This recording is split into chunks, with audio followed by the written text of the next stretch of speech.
Hello विद्यार्थी, मैं अजीत सिंह स्वागत करता हूं आप सभी विद्यार्थियों का आपके YouTube चैनल अत्री जी क्लासेस में। ये पार्ट सेकंड है जो क्लास 12th के लिए एनसीईआरटी बेस्ड चैप्टर फर्स्ट वैद्युत आवेश एवं वैद्युत क्षेत्र, electric charge and electric field. ठीक है, तो हम पिछले लेक्चर में बात कर चुके हैं आवेश का क्वांटीकरण यानी कि क्वांटिजाइजेशन ऑफ चार्ज, और आज हम उससे आगे स्टार्ट करेंगे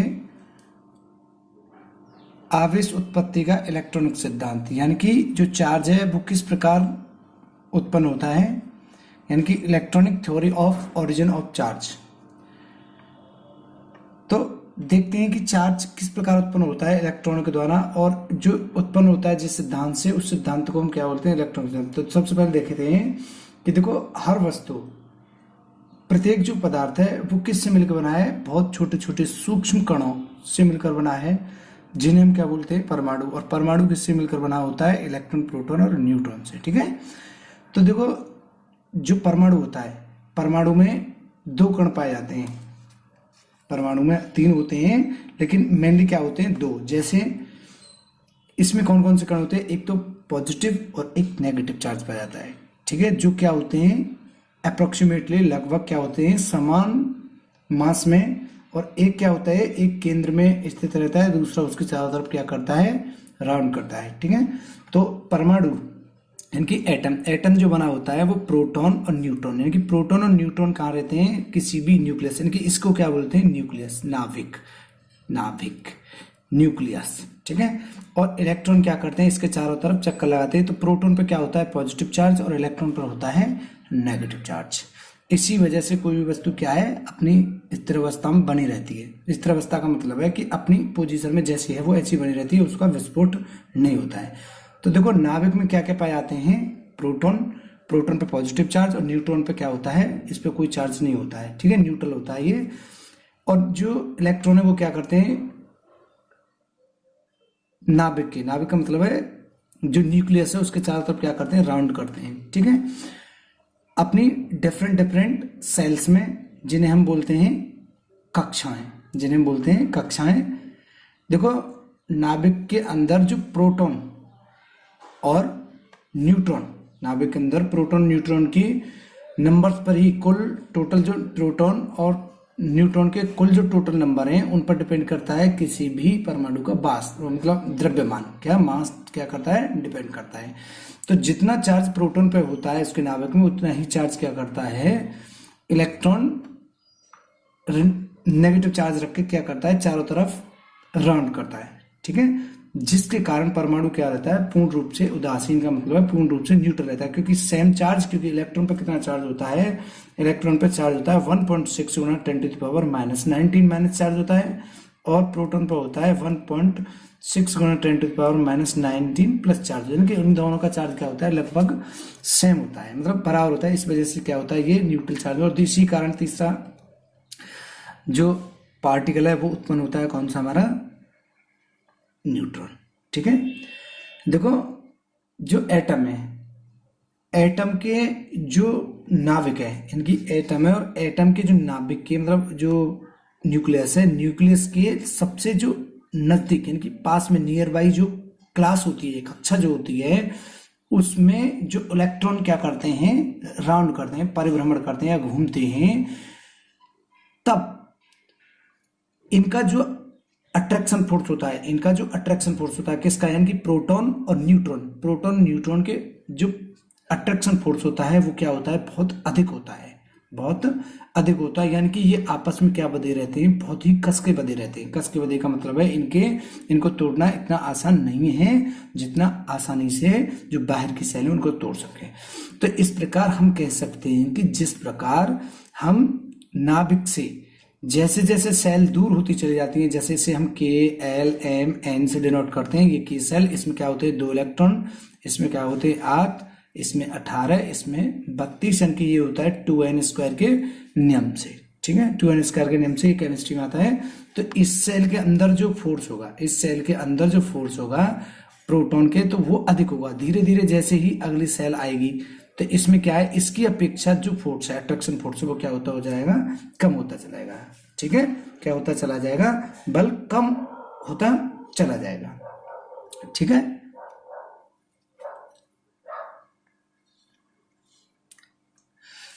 तो अब देखते हैं हम आगे। जब भी हम क्या करते हैं, जब हम किसी एक वस्तु को किसी दूसरी वस्तु के साथ में क्या करते हैं, रगड़ते हैं या फ्रिक्शन करते हैं या उन्हें एक दूसरे पे क्या करते हैं, घिसते हैं, तो एक वस्तु से मान लो ये कोई ऑब्जेक्ट ए है और ये कोई ऑब्जेक्ट बी है। जब इन दोनों को आपस में हम रगड़ेंगे तो इनसे एक वस्तु से इलेक्ट्रॉन दूसरी वस्तु पर क्या हो जाएंगे, ट्रांसफर। जैसे मान लिया ए से बी की तरफ क्या हो रहे हैं, ट्रांसफर हो रहे हैं। जिस वस्तु से इलेक्ट्रॉन क्या होंगे, ट्रांसफर होंगे, यानी कि जिसकी तरफ ट्रांसफर होंगे वह इलेक्ट्रॉन की कमी के कारण क्या बनाएगी, पॉजिटिव। यानी कि जैसे लाइक करते हैं हम, जैसे देखते हैं कि जैसे ए से ट्रांसफर हो रहे हैं किसकी तरफ, बी की तरफ, तो बी से कब ट्रांसफर होंगे, यानी कि ये नेगेटिव क्या करेगा, लॉस करेगा, मतलब इलेक्ट्रॉन क्या करेगा, लॉस करेगा, और ये चार्ज कैसा रखेगा, पॉजिटिव। और ये क्या कहेगा, तो ये जो बी जो हमारा पार्टिकल है, ये क्या जो वस्तु है वो क्या करेगी, चार्ज को यानी कि इलेक्ट्रॉन को रिसीव करेगी, और रिसीव करने के कारण क्या कहलाएगी, ये मतलब नेगेटिव चार्ज। क्यों नेगेटिव चार्ज, जिस प्रकार एक व्यक्ति क्या होता है, पैसे वाला होता है, धनी, यानी कि एक डोनर होता है और एक रिसीवर, यानी कि जो एक तो देता है डाटा और एक रिसीवर होता है, तो इसी प्रकार जो देता है उसे धनी बोलते हैं और जो ग्रहण करता है उसे क्या बोलते हैं, कर्जदार। ठीक है, तो वह इलेक्ट्रॉन की अधिकता के कारण क्या कहलाएगा, ऋणावेश। क्या कहलाएगा, ऋणावेश से नेगेटिव में चार्ज कहलाएगा। जब क्या करते हैं, जैसे मान लो इसे हम कांच की छड़ मान लेते हैं, जब कांच की छड़ को रेशम, यानी कि इसे हम रेशम मान लेते हैं, तब क्या किया जाता है, जो कांच की छड़ से कुछ इलेक्ट्रॉन क्या करते हैं, रेशम की तरफ ट्रांसफर कर जाते हैं। इस प्रकार कांच की छड़ पॉजिटिव चार्ज बनाती है और रेशम की जो वस्तु है वो नेगेटिव चार्ज बनाती है। ठीक है, अब हम बात करते हैं आगे। देखो जो चार्जिंग है वो किस किस मेथड से ट्रांसफर होती है, कैसे जाती है, अब इस पे देखते हैं। यानी कि एक तरह से हमारा अगला टॉपिक होगा मेथड्स ऑफ चार्जिंग। ठीक है, यानी कि आवेशन की विधियां। ठीक है, आवेशन की विधियां, यानी कि कैसे कैसे जो एक चार्ज है वो ट्रांसफर होता है, जाता है। तो सबसे पहले हम बात करेंगे कौन सी, कंडक्शन मेथड। सबसे पहले हम बात करेंगे कंडक्शन मेथड, यानी कि चार्जिंग बाई कंडक्शन मेथड, यानी कि चालन विधि द्वारा आवेशन। तो चालन विधि क्या होती है, चालन का मतलब है चलना। जिस प्रकार आपने देखा होगा पिछली क्लास में आप पढ़ चुके हो थर्मोडायनामिक्स में, जो हीट एनर्जी होती है, हीट एनर्जी 3 मीडियम से चलती है, चालन, संवहन और विकिरण, यानी कि कंडक्शन, कन्वेक्शन और रेडिएशन। उसी प्रकार यहाँ बात देखते हैं हम कि चालन क्या होती है। इसमें क्या होता है, देखो एक वस्तु से जब दूसरी वस्तु पर, यानी कि जो आवेशित जो चालक होता है, जो एक वस्तु से किसी अन्य आवेश रहित, यानी कि जिस पर चार्ज नहीं है, चालक से जब उसे क्या करते हैं, स्पर्श कराते हैं, जैसे सब कुछ करते हैं कि इस पे चार्ज है और इस पे क्या चार्ज नहीं है। तो जब इन्हें आपस में क्या करते हैं, स्पर्श कराते हैं, पास मिलाते हैं या इनको आपस में सटा के रखते हैं, तब क्या होता है कि एक वस्तु से जो आवेश है वो आवेश रहित वाली वस्तु में क्या हो जाता है, ट्रांसफर कर जाता है, यानी कि चला जाता है। तो इस प्रोसेस को, इस विधि को क्या कहते हैं हम, चालन विधि। तो इस प्रकार कह सकते हैं कि यदि किसी आवेशित चालक को किसी अन्य आवेश रहित चालक से स्पर्श कराएं तो आवेश रहित चालक पर भी उसी प्रकृति का आवेश उत्पन्न हो जाता है, जिस आवेश प्रकृति का उत्पन्न हो जाता है। आवेश किस प्रकृति का होगा, मान लो इस पर अगर पॉजिटिव चार्ज है तो इस पर भी क्या होगा, पॉजिटिव चार्ज होगा। ठीक है, अगर इस पर दूसरी वस्तु सपोज करें ये नेगेटिव चार्ज वाली है और इसके पास में दूसरी वस्तु आती है तो उस पर क्या होगा, नेगेटिव चार्ज, यानी कि दोनों नेगेटिव बनाएंगी। अब बात करते हैं, देखो जैसे जब हम किसी नेगेटिव चार्ज वाली वस्तु को, जिस पर इलेक्ट्रॉन जो प्रेशर है वो अधिक है, उसे हम किसी जिस पे नॉन चार्जेबल यानी कि जिस पे चार्ज नहीं है उस वस्तु के क्या क्या लाते हैं, उसके संपर्क में लाते हैं, उसके पास में लाते हैं। तो जिस पे अधिक दाब, जिस प्रकार से देखो एक तरह से ऐसे मान के चलो जैसे एक टंकी है, क्या भरा हुआ है, इसमें वाटर लेवल अधिक है, भरा हुआ है, और दूसरी टंकी से क्या कर देते हैं, अटैच कर देते हैं जिसमें क्या है वाटर लेवल कम है, यानी कि वाटर कम है।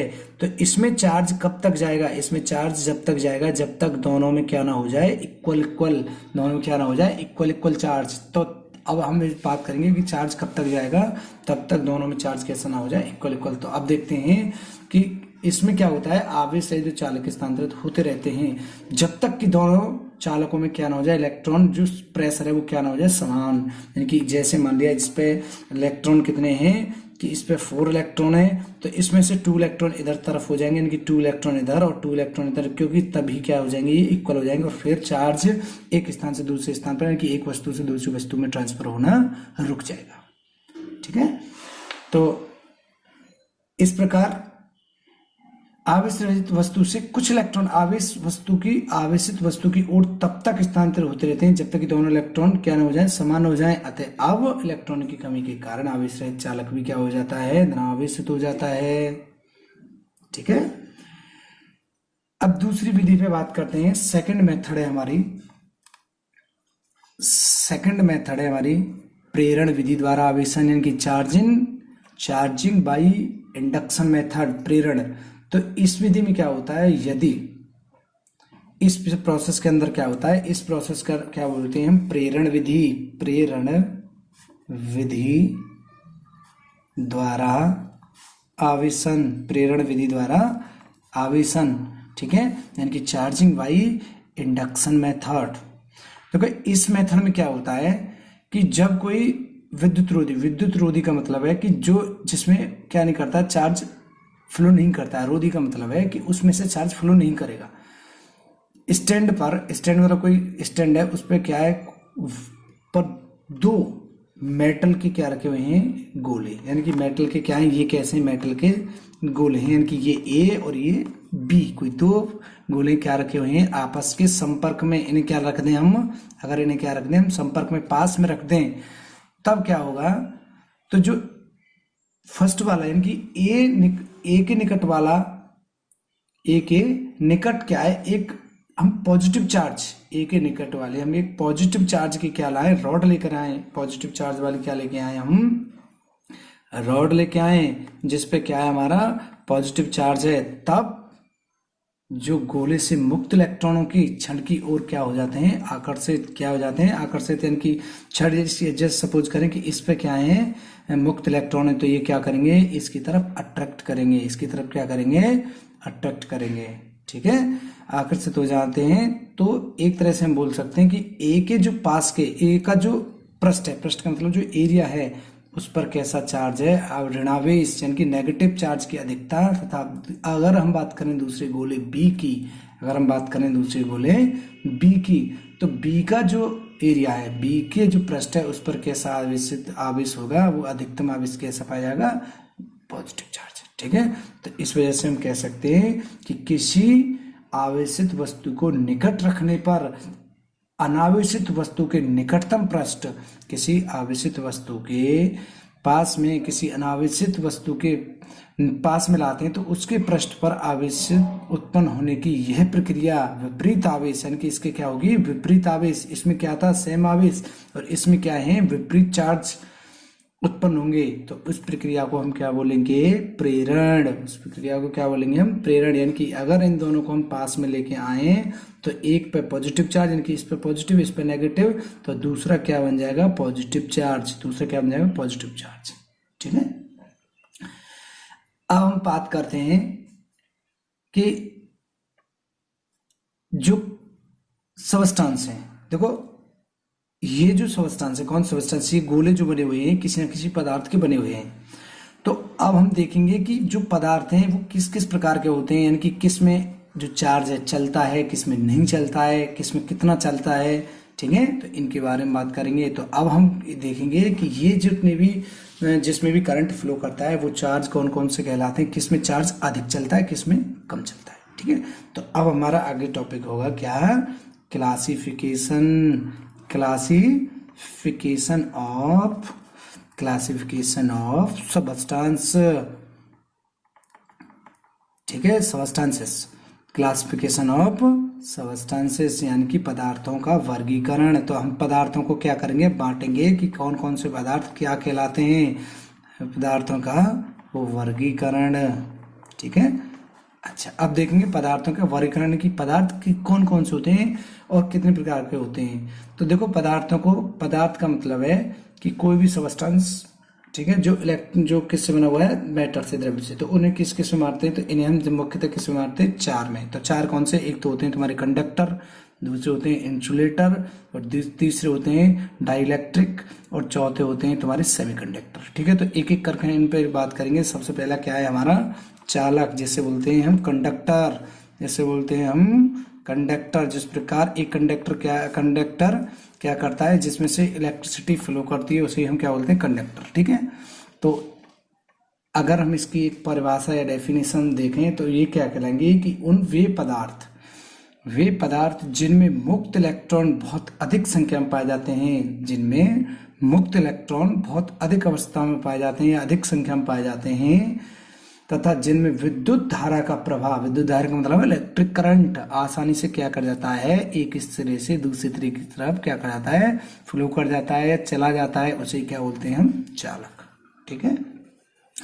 तो इसमें एग्जाम्पल में देंगे, जितने भी हमारे मेटल हैं, जितने भी क्या है हमारे मेटल हैं, जैसे चांदी, सबसे ज्यादा चांदी में क्या करती है, हमारी इलेक्ट्रिसिटी फ्लो करती है सबसे फास्ट स्पीड से, ठीक है, क्योंकि इसमें मुक्त इलेक्ट्रॉन की संख्या क्या होती है, अधिक। तो सबसे पहले चांदी, तांबा, एल्यूमिनियम, ठीक है, एल्यूमिनियम, और लोहा, ठीक है, लोहा। देखो आपने पिछले 10th क्लास में पढ़ा होगा कि ये इनमें क्या होता है, इनका जो रेजिस्टेंस है, इनका जो प्रतिरोध है, वो भी क्या होता है, अधिक होता है। ऐसे जैसे हम बढ़ते जाएंगे, चांदी में कम, तांबे में उससे अधिक, क्योंकि ये जो प्रतिरोध है, इनकी जो रेजिस्टेंस है, वो किस पर डिपेंड करता है, किसी भी पदार्थ की प्रकृति पर भी डिपेंड करता है कि वो पदार्थ किस मेटल से बना हुआ है, ठीक है, किस मेटल से बना हुआ है, तथा अन्य जो और भी क्या है, मेटल है, ठीक है। और मानव शरीर भी क्या है, एक तरह से कंडक्टर है, क्योंकि जब हमको बिजली पकड़ लेती है तो हमारे हाथ में तार होता है और हमारे पैर क्या होते हैं, जमीन से टच, तो हमारे पूरे शरीर में क्या हो जाता है, करंट फ्लो कर जाता है, जिससे क्या होता है, हमको बिजली पकड़ लेती है, ठीक है। अब हम दूसरे नंबर पे बात करते हैं। दूसरा क्या है, दूसरा है हमारा वैद्युत रोधी अथवा अचालक, जिसे क्या बोलते हैं हम, इंसुलेटर। इंसुलेटर का मतलब है कि ये जस्ट इसकी जो डेफिनेशन होगी, इसके जो गुण होंगी, इसकी जो क्वालिटी होंगी, वो क्या होंगी, किसकी डिफरेंट मतलब अपोजिट होंगी, कंडक्टर के, ठीक है। तो इस वजह से बोल सकते हैं कि वे पदार्थ जिनमें मुक्त इलेक्ट्रॉन बहुत कम मात्रा में या बिल्कुल भी नहीं पाए जाते हैं, जब बिल्कुल भी नहीं पाए जाते हैं उन्हें हम, और जिनमें क्या नहीं होती है, बिजली यानी कि इलेक्ट्रिसिटी क्या नहीं करती है, फ्लो नहीं करती है, ठीक है, जिन्हें फ्लो नहीं करती है उन्हें क्या बोलते हैं, वैद्युत रोधी अथवा इंसुलेटर, ठीक है, अथवा इंसुलेटर यानी कि अर्धचालक।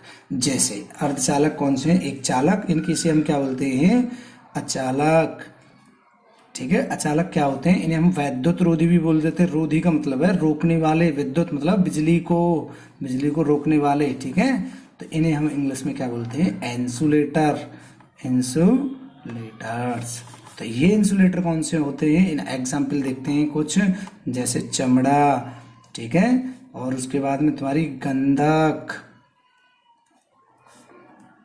बेकेलाइट, ठीक है, और रबर आदि सभी क्या है, आदि का मतलब ईटीसी, और भी क्या है, ये सब अचालक, ठीक है, इंसुलेटर।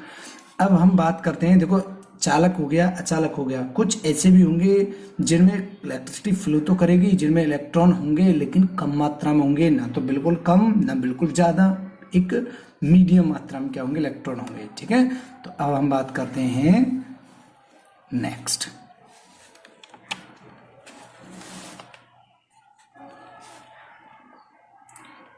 तो नेक्स्ट हमारी मेथड होगी फोर्थ नंबर, ठीक है, नेक्स्ट मेथड होगी हमारी थर्ड नंबर कौन सी है, परावैद्युत। परावैद्युत का मतलब है डाइइलेक्ट्रिक। तो अब देखते हैं हम डाई इलेक्ट्रिक क्या होते हैं, परावैद्युत, ठीक है, परावैद्युत, तो इन्हें बोलते हैं डाई इलेक्ट्रिक।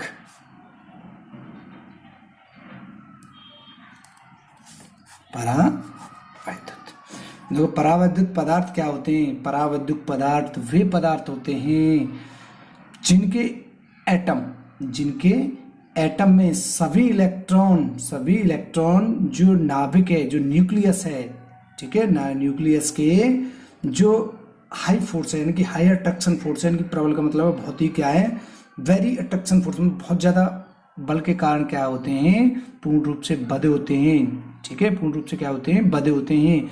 इनमें क्या होते हैं, मुक्त जो इलेक्ट्रॉन होते हैं वो क्या होते हैं, बहुत कम होते हैं। मुक्त इलेक्ट्रॉन क्या होते हैं, बहुत कम संख्या में पाए जाते हैं, जिसके कारण इनमें क्या नहीं होता है, इनमें इलेक्ट्रिसिटी का प्रवाह नहीं हो पाता है, इनमें इलेक्ट्रिसिटी का प्रवाह नहीं हो पाता है।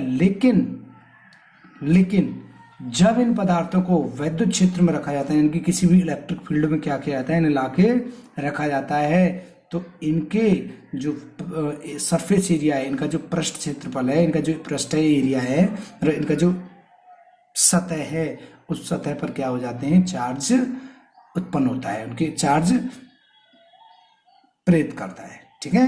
तो जैसे इसमें एग्जाम्पल में आते हैं तुम्हारे परावैद्युत पदार्थ कौन कौन से होते हैं, तो एक तरह से हम बोल सकते हैं परावैद्युत पदार्थ वे अचालक पदार्थ हैं जिनमें विद्युत प्रवाह बिना विद्युत चालन के संचरित होता है, ठीक है। तो इसमें एग्जाम्पल में कौन कौन से आएंगे तुम्हारे, जैसे कांच, ठीक है, यानी कि कांच पे वैसे नॉर्मली क्या नहीं होता है, उसमें इलेक्ट्रिसिटी फ्लो नहीं करती है, लेकिन जब उसे हम किसी इलेक्ट्रिक फील्ड में लेके आते हैं तो उस पर क्या होता है, एक चार्ज उत्पन्न हो जाता है। देखा नहीं हमने पीछे कर चुके हैं कि जब हम दो रोडों के, किसको, कांच को और रेशम की रोडों को आपस में क्या करते हैं, रेशम के पदार्थ को और कांच को क्या करते हैं, रगड़ते हैं, तो उन पे चार्ज अपोजिट होता है, पॉजिटिव और नेगेटिव चार्ज। तो इसी प्रकार कांच क्या है, एक परावैद्युत यानी कि डाइलेक्ट्रिक सबस्टांस है। डाइलेक्ट्रिक ऐसे ही मोम, ठीक है, रबड़, इसे हम डाइलेक्ट्रिक, हालांकि इसमें हमने पहले रख चुके हैं, किसमें, रबड़ को हम किसमें रख चुके हैं, अर्धचालक में, तो उसी प्रकार से हम इसे अर्धचालक में भी रखे जाते हैं, अर्धचालक, अभ्रक, ठीक है, और भी बहुत सारे, ठीक है। आगे हम बात करते हैं फोर्थ नंबर, तो फोर्थ नंबर पे बात करेंगे हम कौन से, सेमीकंडक्टर। देखो सेमीकंडक्टर होंगे इनके बीच वाले सेमीकंडक्टर, ठीक है, किसके, चालक और अचालक के बीच वाले, तो इन्हें क्या बोलेंगे हम, अर्धचालक, क्या बोलेंगे, अर्धचालक, यानी कि सेमी कंडक्टर्स, ठीक है, सेमी कंडक्टर्स। देखो सेमीकंडक्टर्स क्या कहलाएंगे, देखो ऐसे पदार्थ जिनकी जो कंडक्टिविटी है, जिनकी चालकता कंडक्टरों से तो क्या होती है, कम होती है, जबकि इंसुलेटर से क्या होती है, अधिक होती है, वो क्या कहलाते हैं, अर्धचालक कहलाते हैं, ठीक है। जिनकी चालकों और अर्धचालकों के बीच के जो पदार्थ क्या कहलाते हैं, अर्धचालक कहलाते हैं, ठीक है। जिनमें क्या होती है, अर्धचालक में क्या होता है कि जो इलेक्ट्रिसिटी जो फ्लो है, इलेक्ट्रिसिटी का फ्लो मार्ग में क्या होती है, अपर्याप्त रूप से क्या होता है, प्रतिरोध उत्पन्न, यानी कि रेजिस्टेंस उत्पन्न होता है। इनमें क्या है, एक तरह से ये क्या है, इनका जो रेजिस्टेंस है वो क्या होता है, बहुत अधिक होता है, ठीक है। जैसे एग्जाम्पल यानी कि अर्धचालक क्या होते हैं, जैसे जैसे गर्म होते चले जाते हैं तो इनकी क्या होती है, इलेक्ट्रिसिटी, देखो इनमें क्या होता है, रेजिस्टेंस इनमें गर्म होने पर घटता है और इनमें गर्म होने पर क्या होता है, बढ़ने लगता है। रेजिस्टेंस इनमें गर्म होने पर रेजिस्टेंस बढ़ता है, इनमें रेजिस्टेंस घटता है। जैसे जर्मेनियम,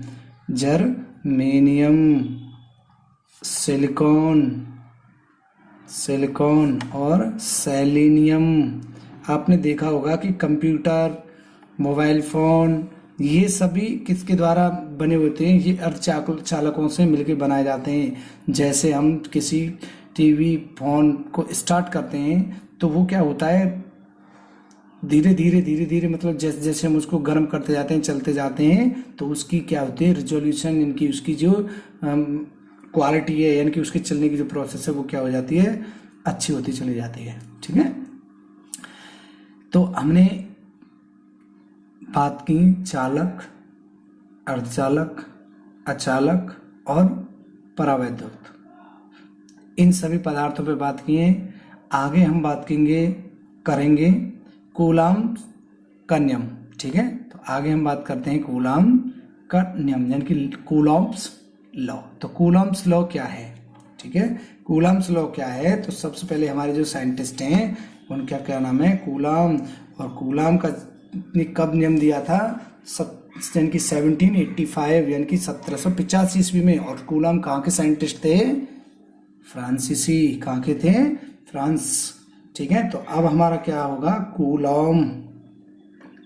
कूलाम्ब का नियम। कूलाम्ब का नियम यानी कि इसे बोलेंगे हम कूलॉम्ब्स लॉ। ठीक है, कूलॉम्ब्स लॉ। ठीक है, कूलॉम्ब्स लॉ। देखो कूलॉम्ब का नियम है क्या? ठीक है, कूलॉम्ब का नियम है क्या कि जब हम किन्हीं दो स्थिर यानी कि स्पीड में नहीं होनी चाहिए, जब हम किन्हीं दो स्थिर बिंदु आवेशों के बीच, यानी कि ये एक मान लो से ये Q1, इसे मान लेते हैं हम Q2। जब दो स्थिर बिंदु आवेशों के बीच कार्यरत, यानी कि इनके आवेशों के बीच आपस में जो क्या लग रहा है, जो बल यानी कि जो इलेक्ट्रिक फोर्स लग रहा है, उन दोनों आवेशों के किसके परिणामों का मतलब है इनके बीच के जो परिणामों के क्या होता है, इनकी जो संख्यात्मक मान है, इनका जो संख्यात्मक मान है, उन दोनों की क्या होता है? मल्टीपल के क्या होता है? अनुक्रमानुपाती का मतलब है डायरेक्टली प्रोपोर्शनल। तथा इनकी जो डिस्टेंस है यानी कि इनके बीच की जो दूरी है उसके क्या होता है? Inversely proportional. तो डायरेक्टली प्रोपोर्शनल का मतलब है जो कूलॉम्ब्स का जो लॉ है, इनके बीच जो फोर्स है वो क्या होता है? किसके डायरेक्टली प्रोपोर्शनल होता है? इन दोनों के जो संख्यात्मक मान है, इनका जो मान है यानी कि Q1 और Q2 के मल्टीप्लाई के डायरेक्टली प्रोपोर्शनल होता है। तथा इनके बीच की जो डिस्टेंस है, इनकी रेडियस है, तो उसके क्या होता है? ये उसके स्क्वायर के इनवर्सली प्रोपोर्शनल क्या होता है? Inversely proportional. तो इसे ही हम क्या बोलते हैं? इसे ही हम क्या बोलते हैं? Coulombs law. और इस बल की जो डायरेक्शन होती है, दिशा होती है, वो क्या होती है? दोनों आवेशों को मिलाने वाली जो लाइन है उसकी क्या होती है? अनुदिश होती है। यानी कि किस पे डिपेंड करती है? इस लाइन पे डिपेंड करती है। इसकी जो क्या है? जो डायरेक्शन है, किसकी? इनकी और इनकी, इन दोनों की जो डायरेक्शन है वो किस पे डिपेंड करती है? इनको जो मिलाने वाली लाइन है उस पर। ठीक है, तो इस प्रकार अब नियम लागू होता है किसका? कूलॉम्ब्स का। देखो हमने क्या किए, दो Q1 Q2 कोई आवेश है, कोई चार्ज है, जिनके बीच की डिस्टेंस r मानिए। ठीक है, इनके बीच की दूरी क्या है? r है। तो इन पे जो लगने वाला फोर्स है वो क्या है? तो इस प्रकार हम बोल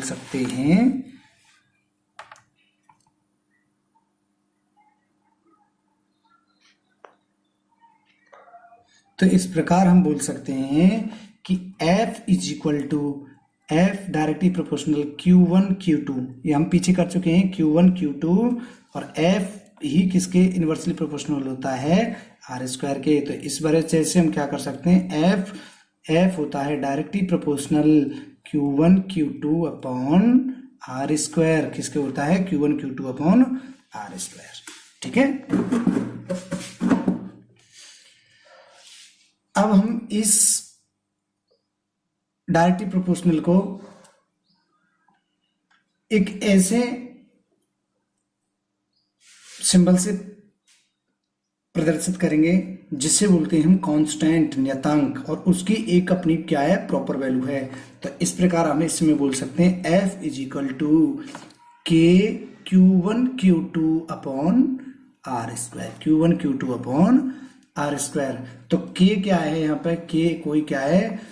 के देखो डायरेक्टली जो फोर्स होता है वो के भी क्या होता है, डायरेक्टली प्रोपोर्शनल होता है। तो डायरेक्टली प्रोपोर्शनल जो नियतांक है उसका उससे क्या बोलते हैं हम, कांस्टेंट, यानी कि इसकी जो वैल्यू है, इसका जो मान है वो हमेशा कैसा रहता है, बराबर रहता है।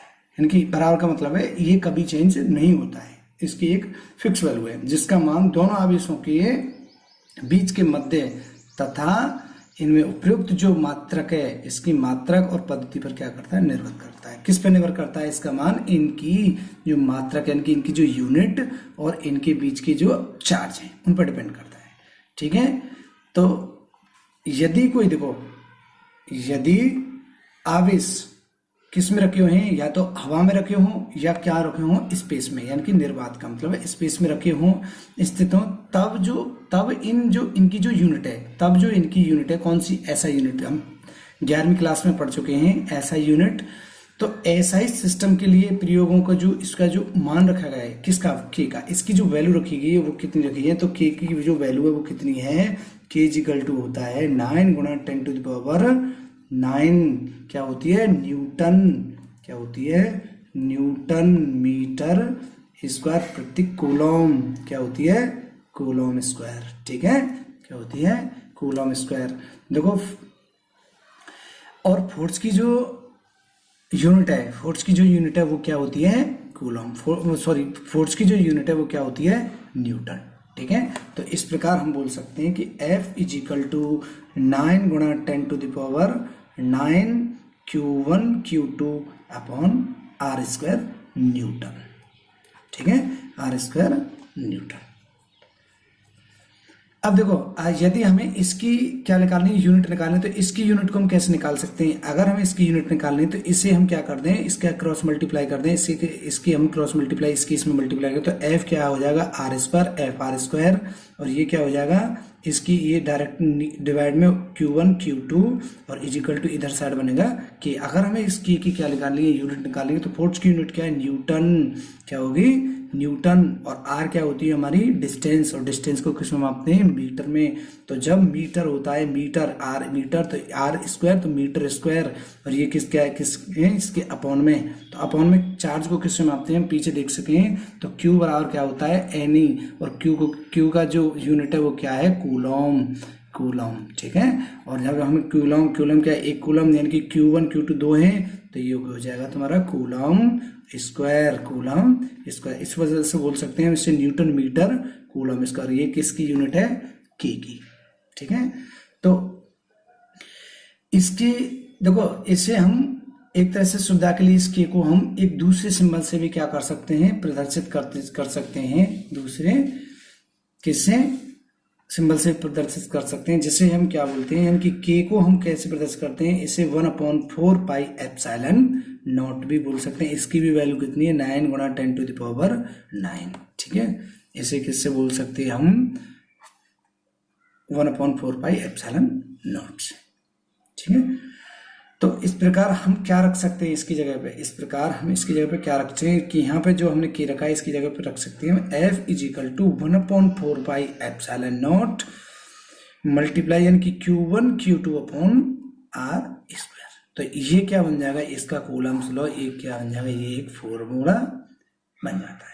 ठीक है, तो देखो अब एक बात करते हैं कि आपके सभी के मन में देखो पाई की वैल्यू क्या है, 22/7। ठीक है, ये 4 एक संख्या है, और ε0 देखो, ε0 क्या है, एप्सिलॉन जिसे हम नोट कर रहे हो 0, ε0 क्या होता है, जो हम निर्वातन की वैक्यूम की क्या है, ये इलेक्ट्रिविटी है, यानी कि विद्युतशीलता है, जिसकी जो वैल्यू होती है वो क्या होती है, 8.85। तो एक्चुअल में जो वैल्यू है ना वो 8.85 × 10⁻12 कूलम स्क्वायर प्रति न्यूटन मीटर स्क्वायर होती है। क्या होती है, कूलम स्क्वायर प्रति न्यूटन मीटर स्क्वायर। अगर हमें इसकी वैल्यू निकालनी है तो इसका क्या करेंगे, इसे हम नीचे ले आएंगे और ये हो जाएगा ऊपर। यानी कि अगर हमें ε0 की वैल्यू निकालनी है तो क्या होगी हमारी वैल्यू, मतलब इसकी हमें क्या लिखानी है, यूनिट। तो एफ क्या आ जाएगा, यहाँ पे आ जाएगा, यानी कि Q1 Q2 upon R² F into R²।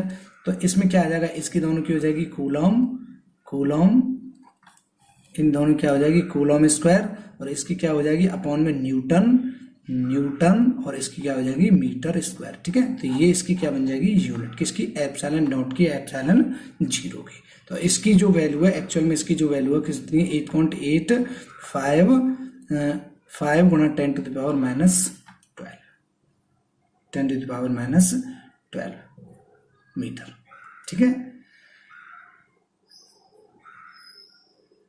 यदि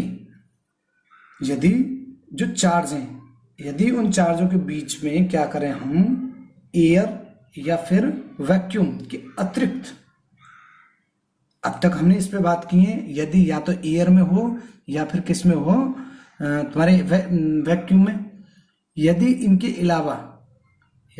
अलावा कोई अन्य यानी कि अन्य मतलब अतिरिक्त क्या हो कोई परावैद्युत पदार्थ, यानी कि परावैद्युत पदार्थ का मतलब हम पीछे पढ़ चुके हैं कि ऐसे पदार्थ जिनमें चार्ज क्षेत्र में रखने पर इलेक्ट्रिसिटी फ्लो लेकिन नॉर्मल में नहीं हो, पदार्थ जैसे कांच, जल, मोम, कागज, अभ्रक आदि हो, तब बिंदु आवेश के बीच जो कार्यरत बल है वो क्या होगा उसकी जो वैल्यू है यानी कि उस परावैद्युतांक जो माध्यम है उसकी क्या होगी अपनी एक वैल्यू होगी। तो उसे हम किससे डिनोट करेंगे कैपिटल के से। किससे डिनोट करेंगे कैपिटल के से। तब इसकी जो फॉर्मूला होगा वो अलग होगा, क्या कहलाएगा उसे हम कैसे डिनोट करेंगे, उसे हम डिनोट करेंगे तुम्हारे कि F is equal to 1/4 pi epsilon not capital के। या कैपिटल के क्या है कि अगर हवा और वैक्यूम के अलावा, अगर हवा या वैक्यूम के अलावा किसी भी किसमें रखा हुआ है